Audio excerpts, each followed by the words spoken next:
Hello and welcome to today's online session.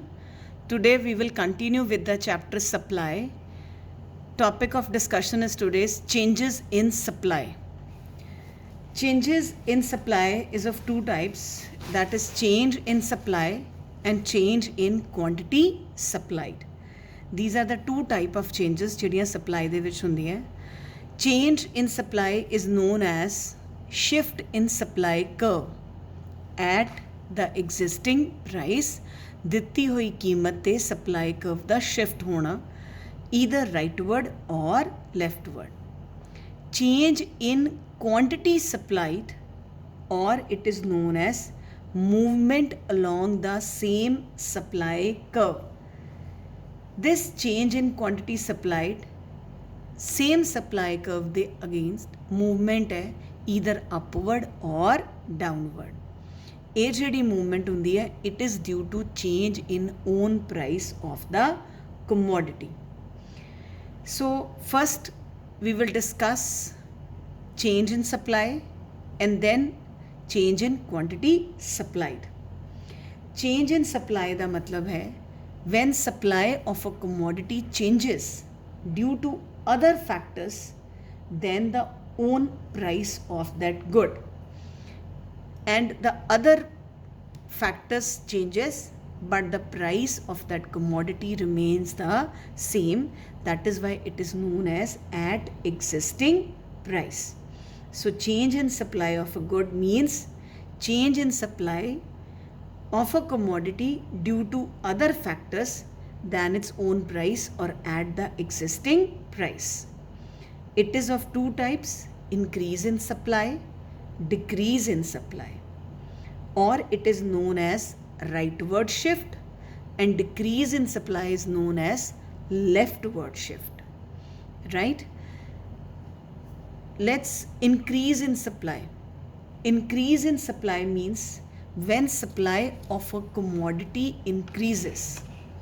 When supply of a commodity increases at the existing price, it is called increase in supply, and it causes rightward shift in the supply curve. This increase in supply, क्यों ये increase in supply ਹੁੰਦੀ ਹੈ? Like price is 10, again उस चीज़ ਦੀ price ਕੀ ਹੈ 10, ਪਹਿਲੇ quantity unit sold ਸੀ 30, ਹੁਣ quantity unit sold ਕਿੰਨੇ ਹੋ ਗਏ 40, means existing price ਤੇ ਉਸ ਚੀਜ਼ ਦੀ supply ਵੱਧ ਗਈ. ਸੋ ਇਹ ਸਪਲਾਈ ਵਧਣ ਦਾ ਰੀਜ਼ਨ ਕੁਝ ਵੀ ਹੋ ਸਕਦਾ ਹੈ. ਮਾਰਕੀਟ 'ਚ ਨਵੇਂ ਸੈਲਰਸ ਆ ਗਏ, ਜਾਂ ਫੈਕਟਰ ਪ੍ਰਾਈਸਿਸ ਘੱਟ ਚੀਪ ਹੋ ਗਈਆਂ, ਜਾਂ ਗਵਰਨਮੈਂਟ ਨੇ ਸਬਸਿਡੀ ਦੇ ਦਿੱਤੀ ਪ੍ਰੋਡਿਊਸਰਸ ਨੂੰ, ਜਾਂ ਗਵਰਨਮੈਂਟ ਨੇ ਟੈਕਸਿਸ ਰਿਡਿਊਸ ਕਰਤੇ, ਜਾਂ ਉਹ ਜਿਹੜੀ ਟੈਕਨੋਲੋਜੀ ਯੂਜ਼ ਕਰ ਰਿਹਾ ਸੀ ਪ੍ਰੋਡਿਊਸਰਸ ਦੀ ਉਹ 'ਚ ਇੰਪਰੂਵਮੈਂਟ ਆ ਗਈ, ਨਵੀਂ ਟੈਕਨੋਲੋਜੀ ਆ ਗਈ. ਸੋ ਉਹਦੇ ਕਰਕੇ ਡਿਊ ਟੂ ਦੈਟ ਰੀਜ਼ਨ ਉਹਨੇ ਐਗਜ਼ਿਸਟਿੰਗ ਪ੍ਰਾਈਸ 'ਤੇ ਹੀ ਦਿੱਤੀ ਹੋਈ ਕੀਮਤ 'ਤੇ ਹੀ ਉਸ ਚੀਜ਼ ਦੀ ਸਪਲਾਈ ਨੂੰ ਇਨਕਰੀਜ਼ ਕਰਤਾ. This is known as rightward shift in the supply curve. Supply curve shift ਕਰ ਗਈ from this point to the next, from SS to S1. So this is 30 units and this is 40 units at the existing price, which is rupees 10. Can be factor prices ਜਿਹੜੀਆਂ ਉਹ ਘਟ ਗਈਆਂ, government ਨੇ Texas ਘਟਾਤੇ, ਜਾਂ government ਉਸ producer ਨੂੰ subsidy ਦੇ ਰਹੀ ਹੈ, ਜਾਂ ਉਹਦੀ ਟੈਕਨੋਲੋਜੀ ਅੱਛੀ ਹੋ ਗਈ ਹੈ, ਜਾਂ ਜਿਹੜੀਆਂ ਉਹਦੇ ਕੰਪੀਟਿੰਗ ਪ੍ਰੋਡਕਟਸ ਨੇ ਉਹਨਾਂ ਦੀਆਂ ਪ੍ਰਾਈਸਿਸ ਘੱਟ ਗਈਆਂ ਨੇ, ਇਸ ਕਰਕੇ ਉਹਨੇ ਆਪਣੀ ਵੀ ਚੀਜ਼ ਦੀ ਸਪਲਾਈ ਐਗਜ਼ਿਸਟਿੰਗ ਪ੍ਰਾਈਸ 'ਤੇ ਇਨਕਰੀਜ਼ ਕਰ ਦਿੱਤੀ ਹੈ. So it is known as increase in supply at the existing price due to other factors, ਅਤੇ ਇਹਦੇ ਨਾਲ ਸ਼ਿਫਟ ਕਿਹੜੀ ਹੋਈ ਰਾਈਟਵਰਡ. ਦੂਸਰੀ ਸਾਈਡ 'ਤੇ change in quantity supplied. Change in quantity supplied means movement along the same curve. ਇਹਦੇ ਵਿੱਚ ਜਿਹੜਾ ਫੈਕਟਰ ਅਫੈਕਟ ਕਰਦਾ ਹੈ ਉਹ ਉਸ ਚੀਜ਼ ਦੀ ਪ੍ਰਾਈਸ ਨਹੀਂ ਹੈ, ਉਹ ਉਸ ਚੀਜ਼ ਦੀ ਪ੍ਰਾਈਸ ਹੈ, ਨਾ ਕਿ ਬਾਕੀ ਫੈਕਟਰਸ. ਜਿੰਨੇ ਫੈਕਟਰ ਸਪਲਾਈ ਨੂੰ ਅਫੈਕਟ ਕਰਦੇ ਨੇ, ਇਹ ਚੇਂਜਸ ਦੇ ਵਿੱਚ ਅਸੀਂ ਉਹਨੂੰ ਦੋ ਟਾਈਪਸ 'ਚ ਡਿਵਾਈਡ ਕਰ ਦਿੰਦਾ. One is price of the good, on the other side all the factors, taxes, technology, subsidies, then prices of factors of production, number of firms, ਇਹ ਸਾਰੀਆਂ ਚੀਜ਼ਾਂ ਇਸ ਸਾਈਡ ਤੇ ਨੇ। ਇਸ ਵੇਲੇ ਪ੍ਰਾਈਸ ਕੀ ਹੈ? ਕਨਸਟੈਂਟ।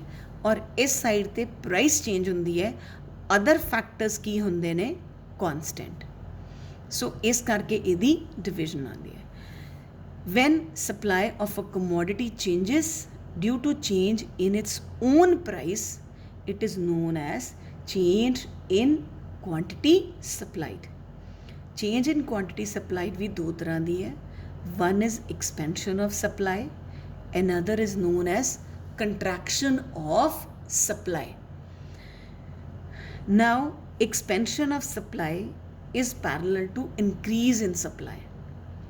ਇਨਕਰੀਜ਼ ਇਨ ਸਪਲਾਈ 'ਚ ਵੀ ਸਪਲਾਈ ਇਨਕਰੀਜ਼ ਹੋਈ ਹੈ ਅਤੇ ਐਕਸਪੈਂਸ਼ਨ 'ਚ ਵੀ ਜਿਹੜੀ ਸਪਲਾਈ ਹੈ ਉਹ ਇਨਕਰੀਜ਼ ਹੋਈ ਹੈ, ਪਰ ਇਹ ਕੁਆਂਟਿਟੀ ਸਪਲਾਈਡ ਇਨਕਰੀਜ਼ ਹੋਈ ਹੈ at the existing price. Expansion of supply means, expansion of supply ਦਾ ਮਤਲਬ ਹੈ when supply of a commodity increases, when supply of a commodity expands or increases, rises due to rise in its own price. Due to rise in its own price, it is known as expansion of supply. ਇਸ expansion ਨਾਲ ਉਸੇ supply curve ਤੇ upward movement ਹੁੰਦੀ ਹੈ। ਪਹਿਲੇ price ਸੀ 10, ਹੁਣ price ਕਿੰਨੀ ਹੋ ਗਈ? 20। ਉਹਦੇ ਕਰਕੇ ਪ੍ਰੋਡਿਊਸਰ ਨੂੰ ਪ੍ਰੋਫਿਟ ਇਨਸੈਂਟਿਵ ਮਿਲਿਆ, ਉਹਦਾ ਪ੍ਰੋਫਿਟ ਇਨਕਰੀਜ਼ ਹੋਇਆ, ਉਹਨੇ ਆਪਣੀ ਸਪਲਾਈ ਇਨਕਰੀਜ਼ ਕਰਤੀ ਫਰੋਮ 30 to 40। ਸੋ ਐਕਸਪੈਂਸ਼ਨ ਅਤੇ ਇਨਕਰੀਜ਼ 'ਚ ਇਹੀ ਫਰਕ ਹੈ ਕਿ ਐਕਸਪੈਂਸ਼ਨ 'ਚ ਪ੍ਰਾਈਜ਼ ਰਾਈਜ਼ ਹੋਈ ਹੈ, ਇਨਕਰੀਜ਼ 'ਚ ਪ੍ਰਾਈਜ਼ ਰਾਈਜ਼ ਨਹੀਂ ਹੁੰਦੀ। Due to other factors supply increase ਕਰਦੀ ਹੈ ਐਟ ਦ ਐਗਜ਼ਿਸਟਿੰਗ ਪ੍ਰਾਈਸ। ਇਹਦੇ ਵਿੱਚ ਸ਼ਿਫਟ ਆ ਰਹੀ ਹੈ ਔਰ ਇਹਦੇ ਵਿੱਚ ਮੂਵਮੈਂਟ ਹੈ from this point to this point. This is known as expansion or upward movement along the same supply curve. The next is decrease in supply and contraction of supply. Decrease in supply means when supply of a commodity, when supply of a commodity decreases at the existing price due to other factors. ਦੂਜੇ ਕਾਰਨਾਂ ਕਰਕੇ ਦਿੱਤੀ ਹੋਈ ਕੀਮਤ 'ਤੇ ਜੇ supply ਘਟ ਜਾਂਦੀ ਹੈ, it is known as decrease in supply. ਔਰ ਇਹਦੇ ਨਾਲ ਕਿਹੜੀ ਸ਼ਿਫਟ ਹੁੰਦੀ ਹੈ? Leftward shift at the existing price. ਕਿਹੜੀ ਹੁੰਦੀ ਹੈ? Leftward shift at the existing price. Price same ਰਹੀ ਲੇਕਿਨ ਪ੍ਰੋਡਿਊਸਰ ਨੇ ਸਪਲਾਈ ਰਿਡਿਊਸ ਕਰਤੀ, 40 to 30 ਯੂਨਿਟਸ ਬੈਕਵਰਡ ਚਲਾ ਗਿਆ, ਸਪਲਾਈ ਕਰਵ ਲੈਫਟਵਰਡ ਸ਼ਿਫਟ ਹੋ ਗਈ and from S to S1 right. ਲੇਕਿਨ ਕਿਉਂ ਹੋਈ? ਕਿਉਂਕਿ ਹੋ ਸਕਦਾ ਹੈ ਜਿਹੜੇ ਉਹ ਫੈਕਟਰਸ ਯੂਜ਼ ਕਰ ਰਹੇ ਆ ਉਸ ਚੀਜ਼ ਨੂੰ ਬਣਾਉਣ ਲਈ, ਉਹਨਾਂ ਦੀਆਂ ਕੀਮਤਾਂ ਵੱਧ ਗਈਆਂ, ਗਵਰਨਮੈਂਟ ਨੇ ਟੈਕਸਿਸ ਲਗਾਤੇ, ਜਿਸ ਤਰ੍ਹਾਂ GST ਲੱਗ ਗਈ, ਸਪਲਾਈ ਰਿਡਿਊਸ ਹੋ ਗਈ। ਜਿਹੜੀ ਉਹ ਟੈਕਨੋਲੋਜੀ ਯੂਜ਼ ਕਰ ਰਿਹਾ ਸੀ ਉਹ ਆਊਟਡੇਟਡ ਹੋ ਗਈ, ਪੁਰਾਣੀ ਹੋ ਗਈ, ਉਹਦੀ ਕਾਸਟ ਆਫ ਪ੍ਰੋਡਕਸ਼ਨ ਵਧਣਾ, ਉਹਨੇ ਸਪਲਾਈ ਰਿਡਿਊਸ ਕਰਤੀ। ਉਹ ਜ਼ਿਆਦਾ ਪ੍ਰੋਫਿਟ ਕਮਾਉਣਾ ਚਾਹੁੰਦਾ ਹੈ ਲੇਕਿਨ ਇਸ ਕੀਮਤ 'ਤੇ ਉਹ ਜ਼ਿਆਦਾ ਸੈਲ ਨਹੀਂ ਕਰਨਾ ਚਾਹੁੰਦਾ। Then number of firms market 'ਚੋਂ ਘੱਟ ਗਿਆ, ਡਿਕਰੀਜ਼ ਹੋ ਗਿਆ, ਉਹ ਚਲੀਆਂ ਗਿਆ ਮਾਰਕੀਟ ਛੱਡ ਕੇ, ਐਗਜ਼ਿਟ ਹੋ ਗਿਆ, ਉਹਦੇ ਨਾਲ ਵੀ ਮਾਰਕੀਟ ਸਪਲਾਈ ਰਿਡਿਊਸ ਹੋ ਗਈ। So the leftward shift in supply curve is called decrease in supply and a leftward shift ਕਦੋਂ ਹੁੰਦੀ ਹੈ? at the existing price due to change in other factors, right? ਦੂਸਰੀ ਸਾਈਡ ਤੇ ਜਿਹੜੀ downward movement ਹੈ supply curve ਦੀ, ਉਹਨੂੰ ਅਸੀਂ ਕਹਿੰਦੇ ਆ contraction of supply. Contraction of supply is known as downward movement of supply curve. ਇਹ ਜਿਹੜਾ ਡਾਊਨਵਰਡ ਮੂਵਮੈਂਟ ਹੈ it is known as contraction of supply. ਇਹਦੇ ਵਿੱਚ ਕੀ ਹੈ? ਅਦਰ ਥਿੰਗਸ ਬੀਇੰਗ ਇਕੁਅਲ, ਬਾਕੀ ਸਾਰੇ ਫੈਕਟਰਸ ਨੂੰ ਕੋਈ ਚੇਂਜ ਨਹੀਂ ਹੈ, ਚੀਜ਼ ਦੀ ਪ੍ਰਾਈਸ ਡਿਕਰੀਜ਼ ਹੋਣ ਨਾਲ, ਉਸੇ ਕਮੋਡਿਟੀ ਦੀ ਪ੍ਰਾਈਸ ਡਿਕਰੀਜ਼ ਹੋਣ ਨਾਲ ਕੁਆਂਟਿਟੀ ਸਪਲਾਈਡ ਰਿਡਿਊਸ ਕਰ ਜਾਂਦੀ ਹੈ।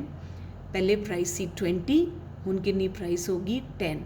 ਪ੍ਰੋਡਿਊਸਰ ਦਾ ਪ੍ਰੋਫਿਟ ਮੋਟਿਵ ਖਤਮ ਹੋ ਗਿਆ, ਘਟ ਗਿਆ, ਉਹਨੇ ਸਪਲਾਈ ਰਿਡਿਊਸ ਕਰਤੀ from 40 to 30 units.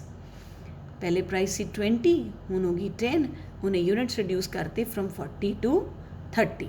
Supply curve downward, this supply curve ਦੀ ਜਿਹੜੀ ਡਾਊਨਵਰਡ ਮੂਵਮੈਂਟ ਹੈ, it is known as contraction of supply. ਔਰ ਇਹ ਸਿਰਫ ਔਰ ਸਿਰਫ ਕਿਸ ਕਰਕੇ ਹੋਈ? Due to fall in its own price, other things being equal. ਬਾਕੀ ਕਿਸੇ ਚੀਜ਼ਾਂ 'ਚ ਕੋਈ ਨਹੀਂ। Less price means less supply, downward movement.